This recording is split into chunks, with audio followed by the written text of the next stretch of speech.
Hello, I'm Marit. I'm the founder of and CEO of Recrur, and Recrur is a recruitment software that makes the hiring easy and transparent for HRs, for recruiters, and for hiring managers. And as our users and the clients, they are recruiting a lot. So this is their everyday work. And one of the key topics for them is how to create attractive and well-working reward systems. So then we thought that it would be a great idea to speak with a reward expert and share the tips and tricks for our users and potential clients. So, hello, Evert. Hey, hey. Hey, hey, yes. I'm really glad that you decided to join us today. And yeah, so firstly, I ask you to introduce yourself briefly. So yes, name is Evert. I have worked in the compensation and benefits area for all of my life, starting as a trainee who put together salary service. So I've seen the backside or back end of the work, and then also worked in companies building up those systems. And at the moment, I guess I can say I work 3 different roles. So my main job is at Bolt. So there I work as a compensation manager, and I'm responsible for making sure the salary system is a good one in all of the locations we are in. At the moment, it's 40 different countries with 4,000 employees, so a very global reach from Europe to Africa, from South America to Asia. Then, in addition, recently I also launched my own company with 3 previous colleagues, and we provide services for different companies who need help with people management topics. So the company is called Cohorts. Yeah. And then for a number of years now, I've also been working in a local university where I teach HR students the basics of compensation and performance management. Wow, that's great. Yeah, it's a lot of different things, but I like it because I get to hear different stories and examples, especially from school. People from all sorts of different companies, and they are very open in sharing what they have in place, what they don't have in place, what practices they're using. So it keeps me up to date as well. Nice, thank you.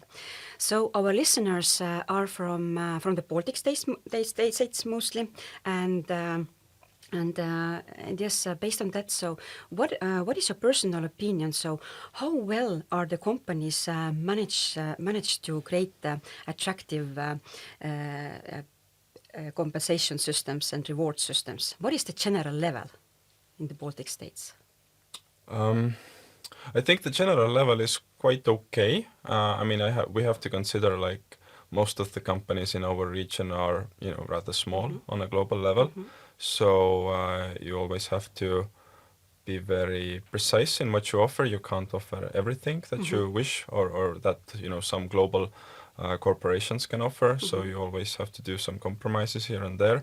I think, especially with the last few years in mind, probably the focus has been around the base salary mostly, just to keep that competitive with, the inflation, cost of living issues, all of these things happening. So probably my experience is that, a lot of focus has been put on salaries and not so much on the other areas. So because, if you can only choose kind of one area where you want to invest in, it is usually the salaries, because that's the main thing employees also want and care about. Yes. So the feedback that I have heard from our users and from different HRs are that quite often the reward systems are too complex or not so easy to understand and also to explain, for example, for the candidates. So therefore, I'm asking, so what are the components that makes the reward system successful and well working? Yeah, that's an interesting question. And the thing with reward systems is that often, they are not explicitly explained inside the company. What are the principles? How do we define salaries? Do we use any sources to get the information? So I think one of the key principles you should have in place is actually defined approach. This is our system. Why is it as it is? Do we offer base salary? Do we offer variable pay? If we offer variable pay bonuses, something like that as well, why do we want to offer it? Is it because we believe it's right? Is it because we just feel that everybody else is doing it? So I think really important is to get your own principles in place as well.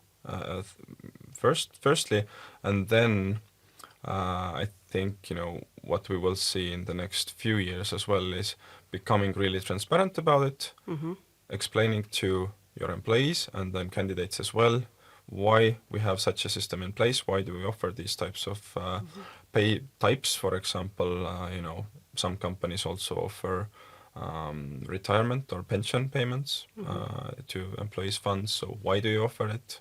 And then thirdly, I think what candidates and employees also care about is the system is as it is today, but how do you make sure it is up to date with everything going around us and the environment changing? How do you not get stuck with it, and how do you make sure it updates itself? Not only the system itself, but of course the salaries as well.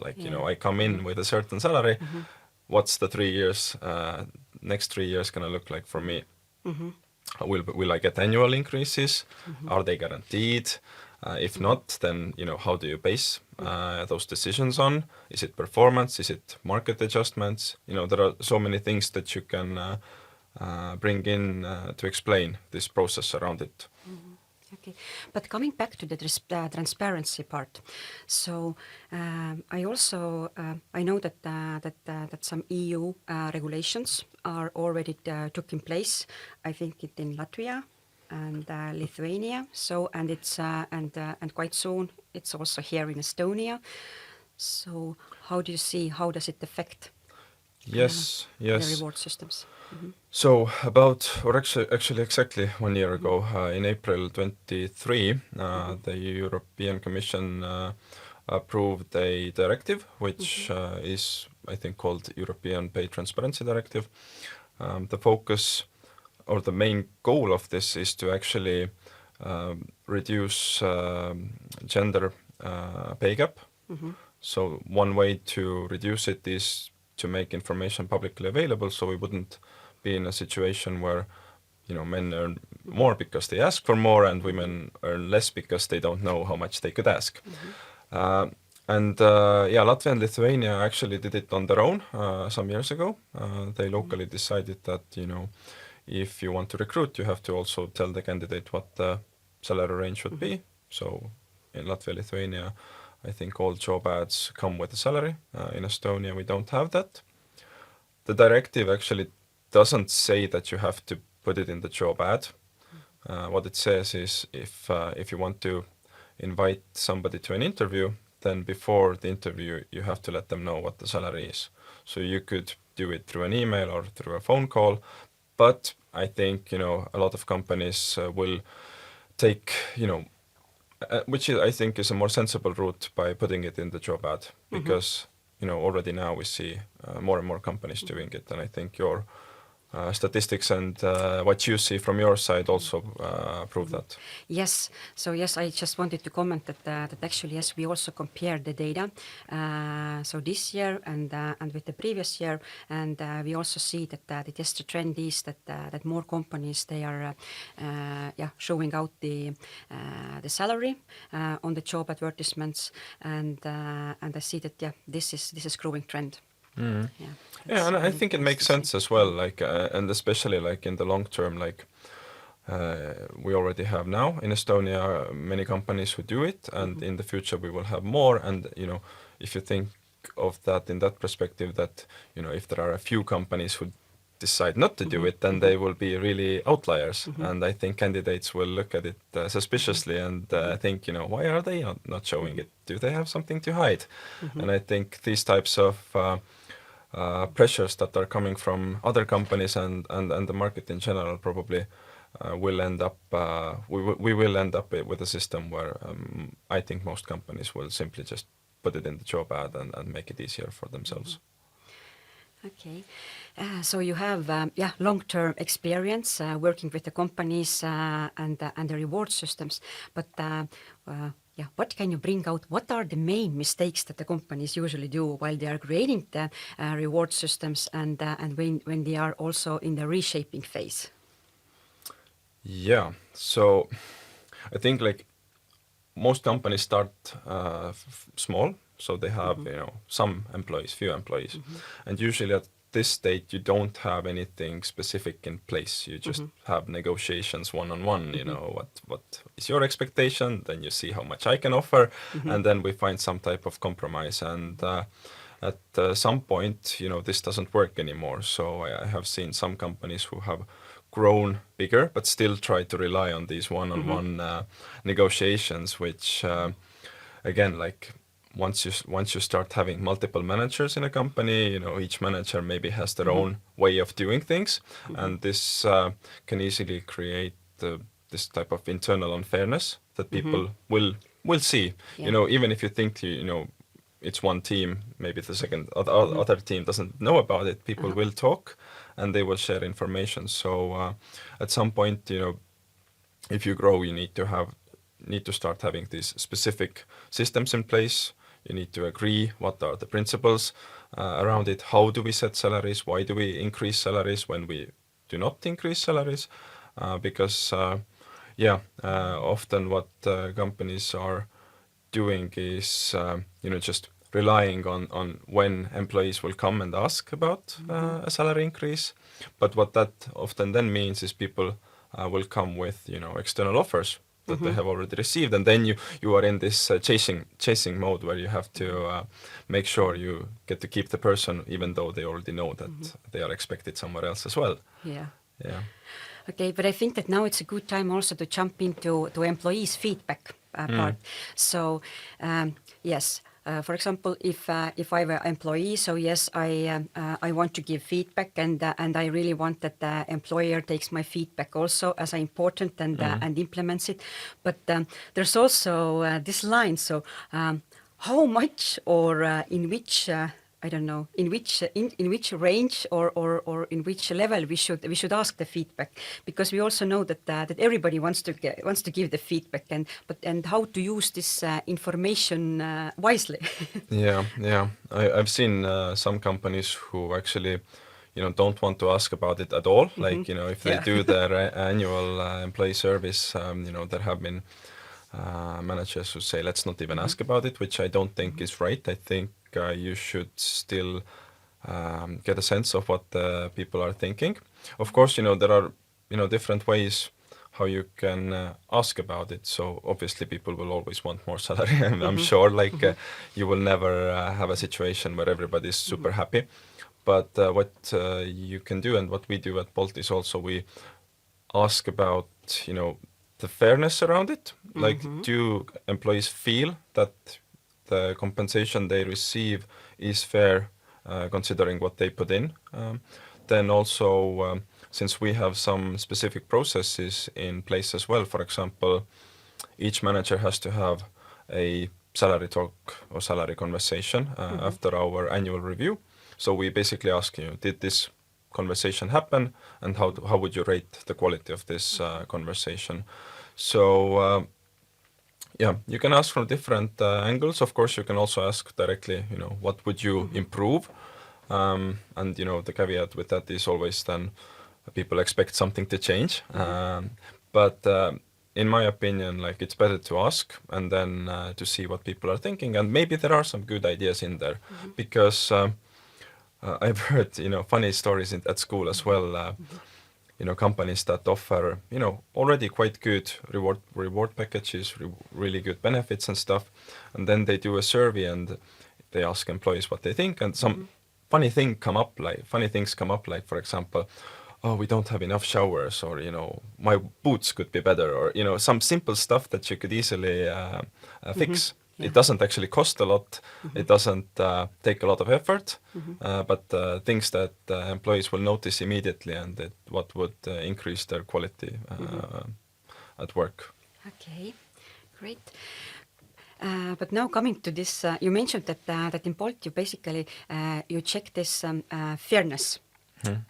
Fairness value. So I assume that this comes from the company values or Yes. the company goals. Yes, I would say so. I think, if you worked at startups, then startups these days are quite transparent. Of course, Bolt is far from a startup now with, its size, but I think some things still remain from that era. For example, we still have regular Q&As with our CEO and founder. People can ask openly all sorts of questions. And I think this type of approach has remained. And people still feel, of course, that with the increase in size that we have had, you become more further away from management. But that's why we have those surveys, because previously, maybe you could just go to the manager and say, hey, I have this input or this feedback. But now we just use tools to do it, and do it consistently. And of course, the surveys actually, why they are good is that they also allow people who maybe are not so outspoken to put their thoughts in writing. Yeah. Because sometimes people, or some managers kind of, I have heard, expect that, when there are issues, employees will come to me.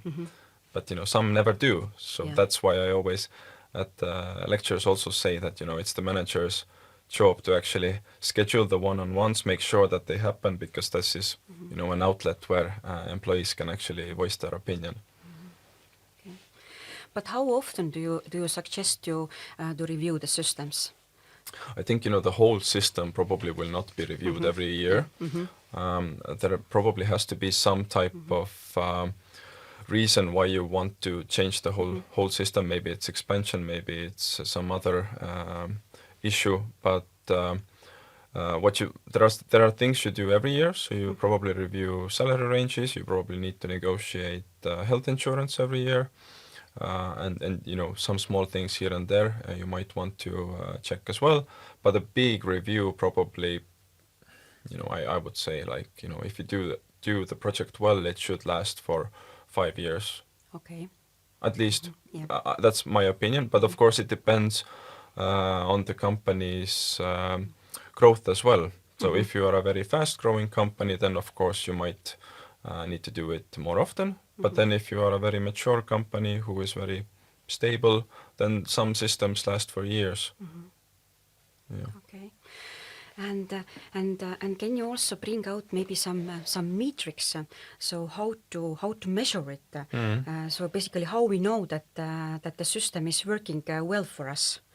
Maybe some tips or tricks. So how to measure it in practice?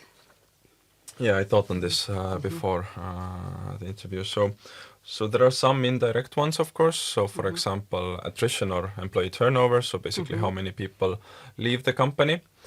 With that, I hope companies also have the exit interviews and try to understand what is the reason why the employee left.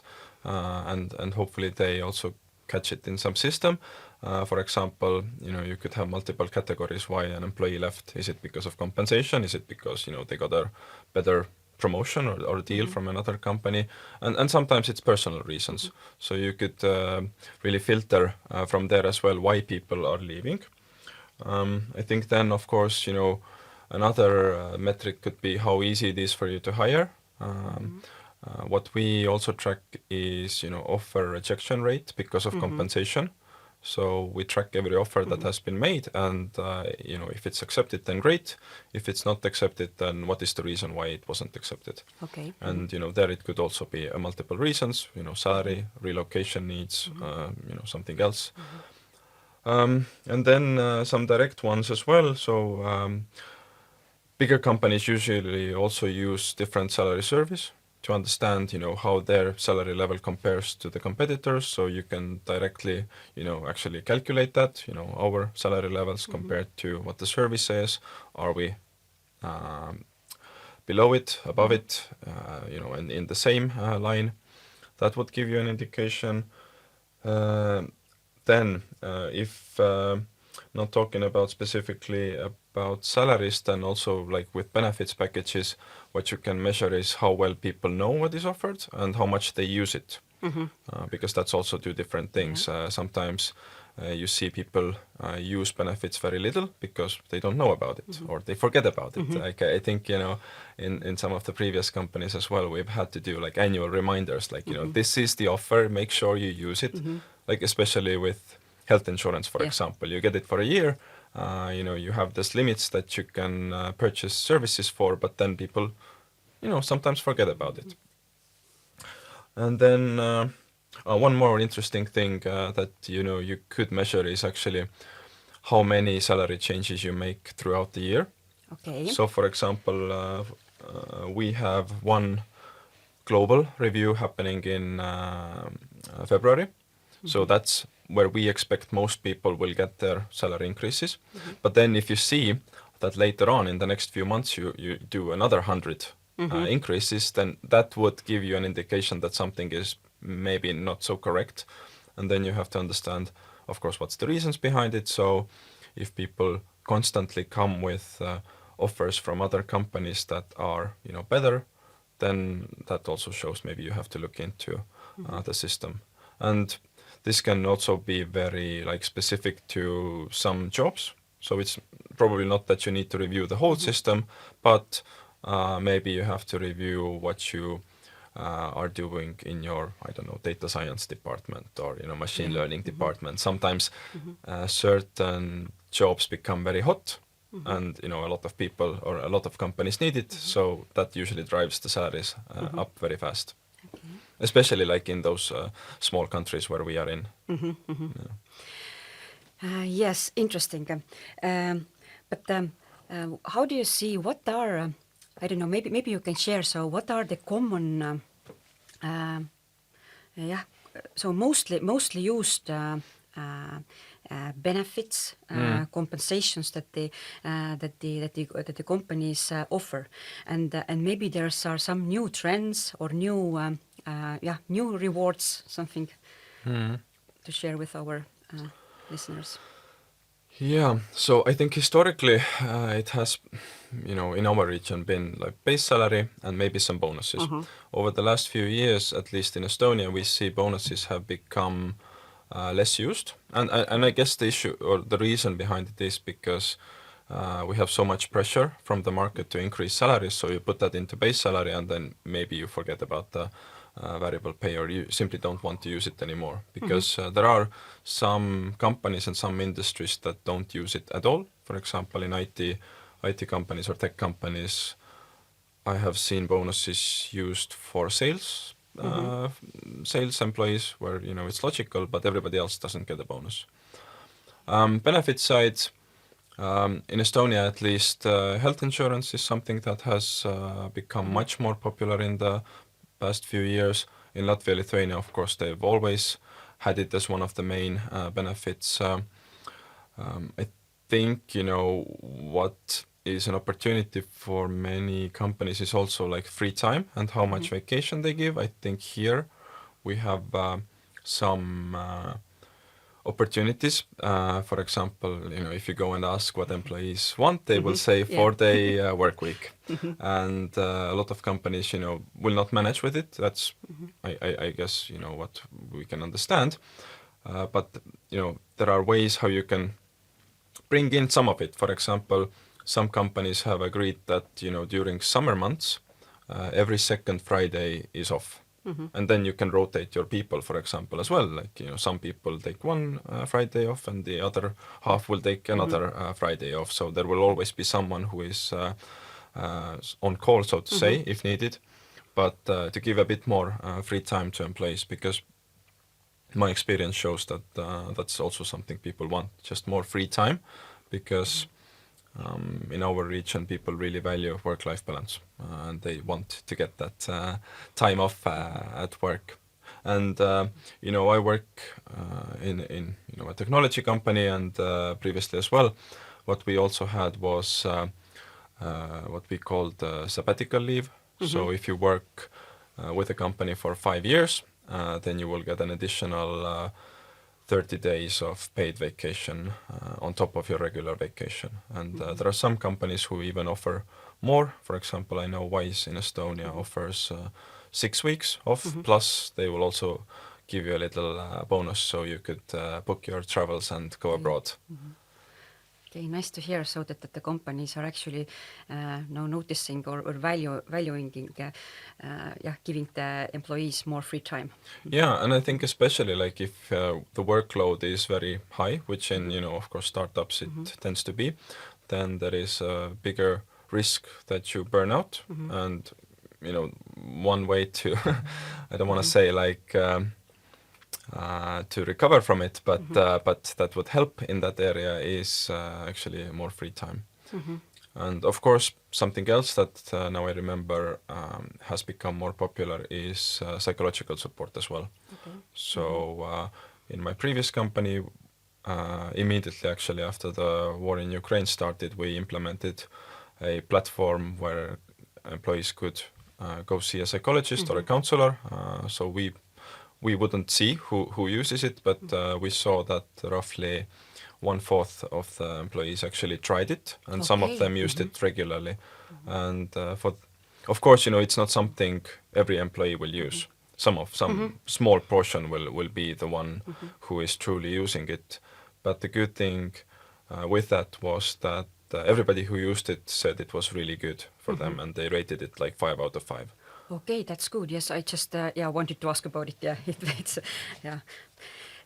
But how do you see? So when we're talking about also the age differences, so what the younger generation values, and for example what the elder generation values. So regards to the reward systems, are there any differences?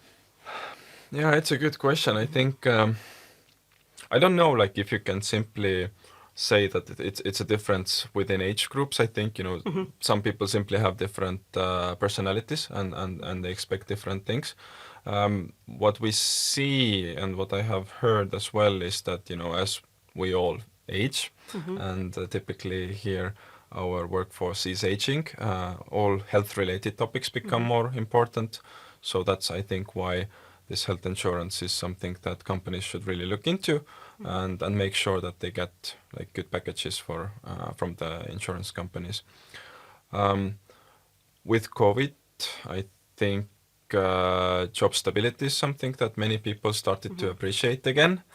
Before that, I remember surveys that showed that job stability was not something people were thinking about when they could list things that they expect from an employer. Usually it was high salary, growth opportunities, promotions, and stuff like that.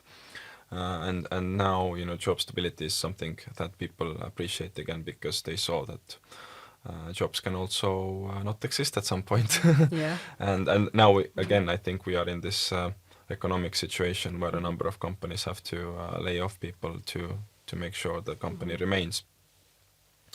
With the younger population, I think flexibility is the key word here, because I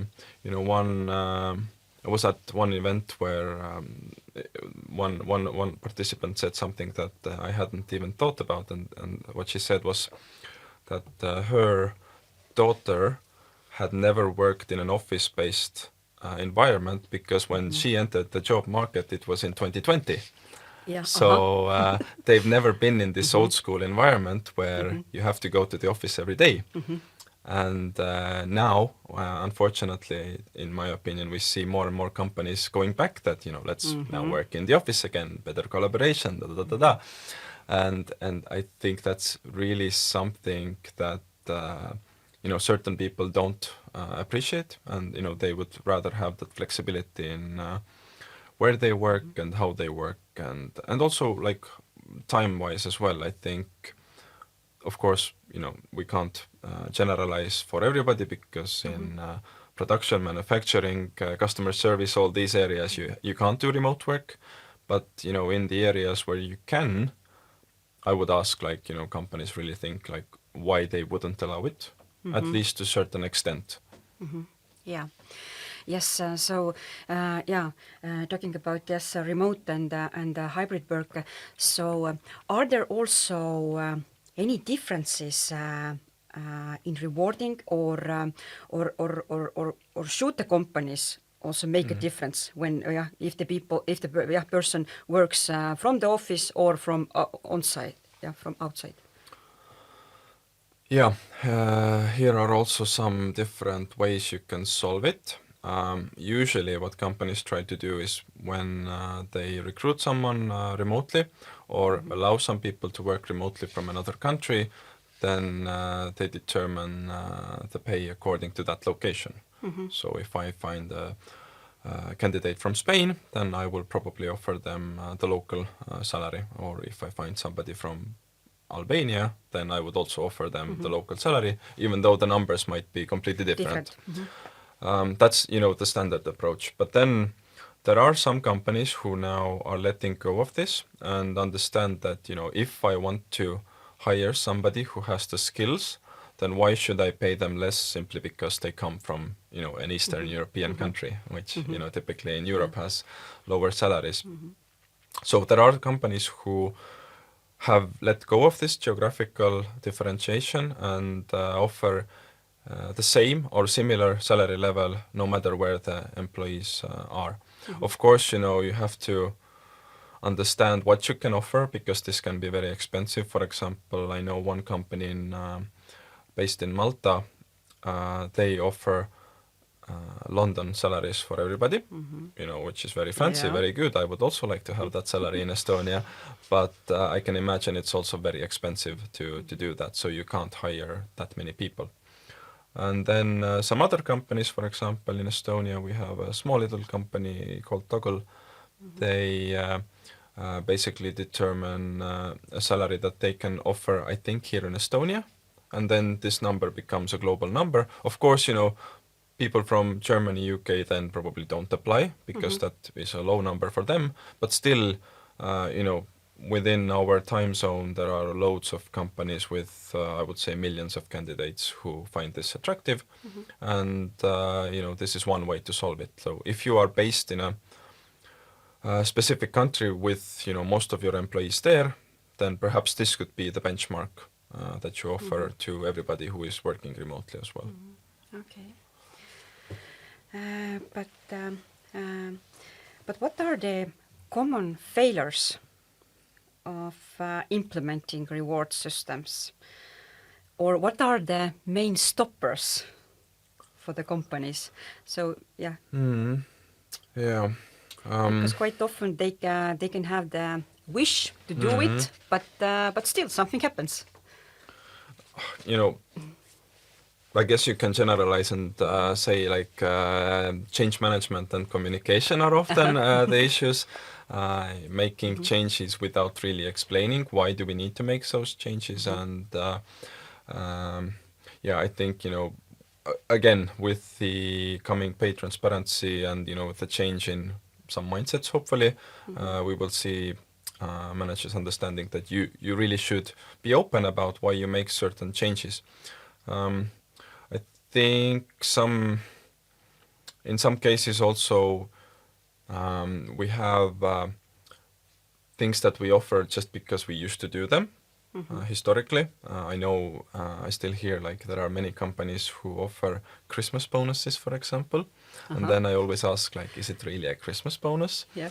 or are you just calling it that? And then usually it's they will say that no, it's not a Christmas bonus, it's actually because we had a good year. But then I would say you've made a slight mistake there, because if you call it the Christmas thing, I can expect it every year, because Christmas comes every year. And I think, these types of ways how you communicate certain things are places where we might make some mistakes, making sure that we are very clear why we have certain things. So if we want to offer profit sharing, so meaning we had a good year, let's also share some of it to our employees, then let's call it that. Yeah, and I think there's also this aspect that sometimes what you want to do and what you have to do are two different things. For example, I would say, there's a lot of pressure from the market to do certain things, like to offer certain salaries, to offer certain benefits, and then companies do it because it's market practice. Do we actually want to do it? Do we actually need it for employees? Maybe sometimes we don't. So yeah, I would say one mistake I see is just like copy pasting stuff. Like, I've come from this company, they offered these things, let's do the same here, even though the workforce and the population is different. And I would say what you need to do is understand who are your employees, what do they need, what do they expect, and then tailor that system around that.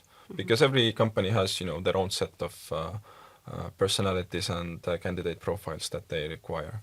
And what works for, in the financial sector might not work in the IT sector, might not work at all in manufacturing or production. Yeah.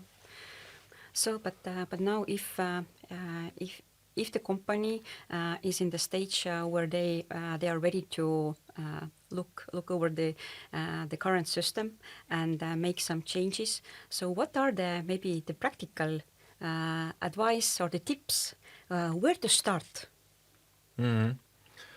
Well, I would say salary systems in that sense are quite easy, because nowadays most salary systems are built on market data. So what you would need to start from is getting good market data using a survey, where you can see what are the salary levels that are used in the market, and then you can easily calculate how much you are off from it, or if you need to make any changes from it.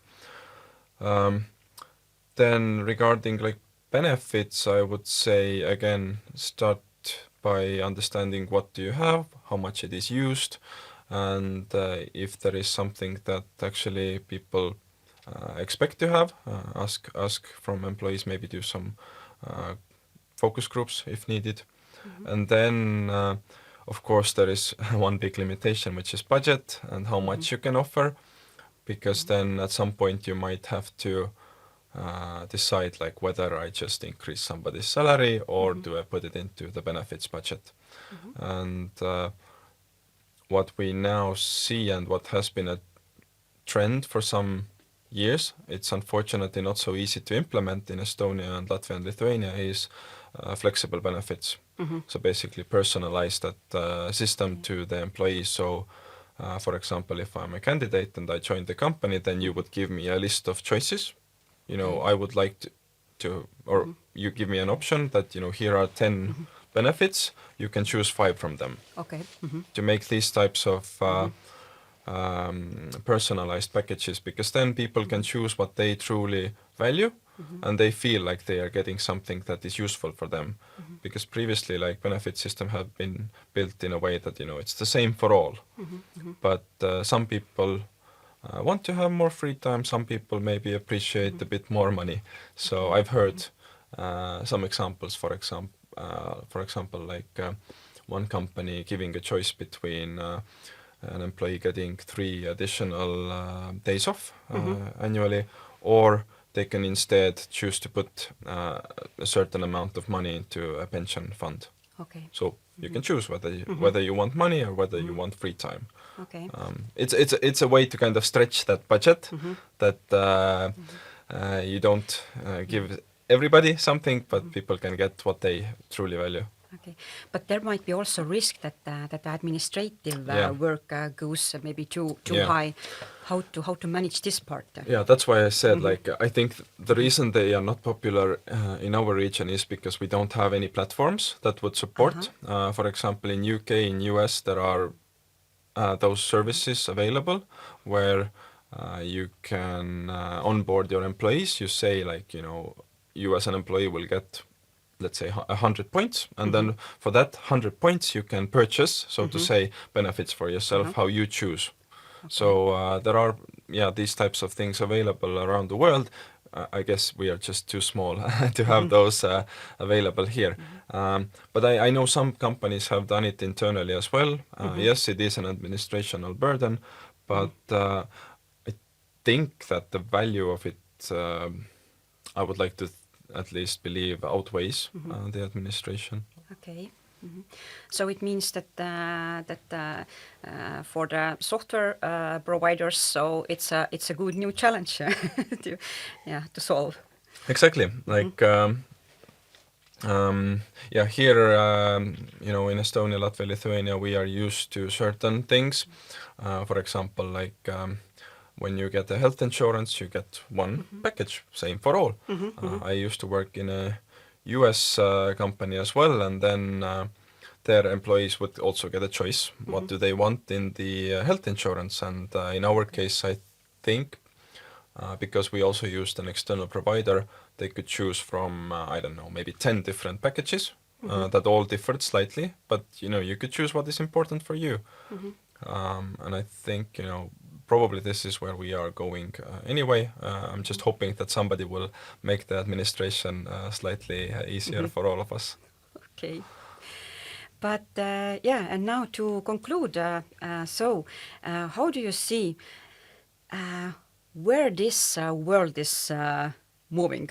So what would be the next new trends? Yeah, the world is moving in very different directions, I would Yeah. say. There are companies who really believe in remote work and have adopted to it. They don't have any offices anywhere. Maybe they use some co-working spaces, but they really think like this flexibility is key. So I think that's one area where a lot of companies will move, especially like in the industries where it is possible. So software is definitely one of them. Then at the same time, we see some companies moving back to office, and then I guess we will go back to how to get people to office, pizza parties and Yeah. these types of office-based perks. What else? I think that we will see probably in the long term more use of freelancers as well. So I think this has been something that has been talked about for some years, that this gig-based economy will increase in size, and I personally am one example of that as well. So I think like companies will need to find ways how to bring in different employee, or so to say, employee groups. So you have your full-time employees, then you have your maybe freelancers who work with you for a very small workload, maybe 1 day a week or so. Then you have those who come in for specific projects, and this is of course hard for some companies to adopt, because business secrets and business knowledge that they don't want to let out. But at least from what I see, many people believe that they don't want to be tied down to one company, and they would rather do this freelancer thing. And in many areas it's possible, and even in like old school industries, so to say, like retail. In retail we have seen as well, like it is actually possible to manage a store by bringing in temporary workforce who just work for maybe a few days, maybe a few hours, and work gets done.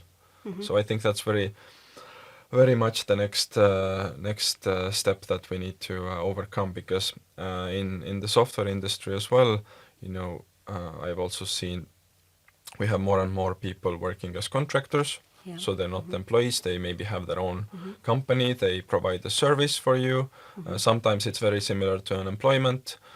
Sometimes they have multiple clients who they work for at the same time, and then of course there is this question like how many hours are they dedicating to you? But I mean, as long as the work gets done, does it really matter? I would say, I think this performance management is something I hope that will change a bit as well. So we would measure outcomes and not, the hours that you spend at the office or at the computer. Yeah, I also believe it, yes, or hope it, yes. Yeah. Okay, but thank you, Evert. It was really, really useful and interesting to talking to you. And now, if anyone has any questions to Evert or would like to involve Evert as an expert, to change or review the current reward system, then we would be happy to share the contacts. Just contact us. Yes. Yeah, you can find me on LinkedIn, and I tried to recently, I've recently tried to write more on it as well, like just share some thoughts and ideas, and it's a good place to connect. Yes. Thank you, and see you next time.